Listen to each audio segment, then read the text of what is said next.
নমস্কাৰ, মীনাক্ষীছ কিটচেনলৈকে আপোনালোকক পুনৰবাৰ আদৰণি জনাইছোঁ। আজি মই লৈ আহিছোঁ আপোনালোকৰ বাবে খুব সহজতে ঘৰতে বনাই খাব পৰা সোৱাদ লোৱা চিকেনৰ ৰেচিপি এটা। এনেদৰে বনালে সৰু ল'ৰা ছোৱালীয়ে খায়ো ভাল পায়, বেছি জ্বলা মছলা নোহোৱা। ইয়াৰ বাবে মই পিঁয়াজ লৈছোঁ, শুকান নাৰিকল, মগজ, বিলাহী আৰু এলমণ্ড লৈছোঁ কেইটামান। আনফালে মই মাংস আধা কেজি ধুই লৈছোঁ আৰু 2 চামুচ আদা নহৰু পেষ্ট আৰু নিমখ দি এইখিনি অকণমান সানি থৈ দিম আধা ঘণ্টাৰ বাবে। আনফালে কেৰাহীখন গৰম হ'ব দিছোঁ। মই লোহাৰ কেৰাহী লৈছোঁ, তাত মিঠাতেল অলপ দিছোঁ আৰু লং, ইলাচি, দালচেনি আৰু কাটি থোৱা পিঁয়াজখিনি একেলগে দি দিছোঁ। পিঁয়াজখিনি যেতিয়ালৈকে কোমলি নাযায় মই তেতিয়ালৈকে ভাজিম।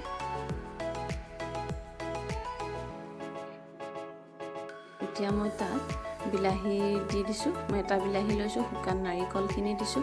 নাৰিকল অকণমান বেছিকৈও দিব পাৰে, নাৰিকল দিলে খুবেই ভাল লাগে খাই। লগতে এলমণ্ড কেইটা মই তিয়াই থৈছিলোঁ, এলমণ্ড কেইটা দি দিছোঁ আৰু মগজখিনিও তিয়াই থোৱা আছিলে আধা ঘণ্টামান। এই গোটেইখিনি একেলগে ভালদৰে ভাজি ল'ম।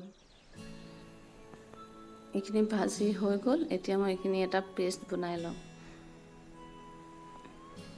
এইটো মোৰ পেষ্ট ৰেডি হৈ গ'ল।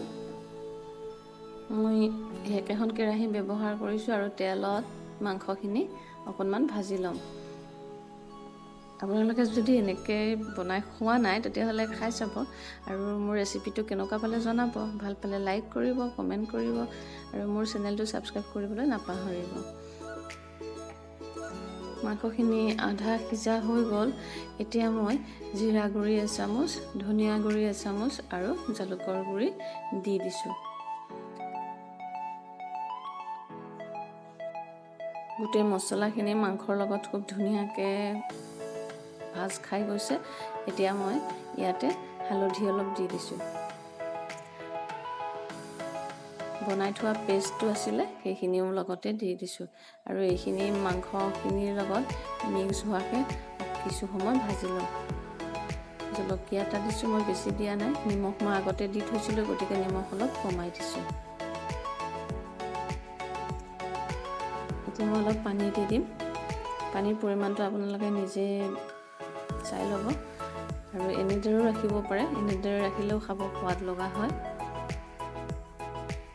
পানী মই একেবাৰে ব্যৱহাৰ কৰা নাই, মই অলপ অলপকৈ ব্যৱহাৰ কৰিছোঁ আৰু এতিয়া মই এইখিনি ঢাকনি লগাই 3 পৰা 4 মিনিটৰ ভিতৰত উতল আহিব দিম। উতল খুব ধুনীয়াকৈ আহিছে আৰু মোৰ গ্ৰেভিটো ৰেডি হৈ গৈছে।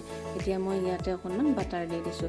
এনেদৰে আপোনালোকে ভাত বা ৰুটি, পোলাও যিহৰ লগতে খাই খাব পাৰে আৰু ধনিয়া পাতেৰে গাৰ্নিছ কৰিছোঁ।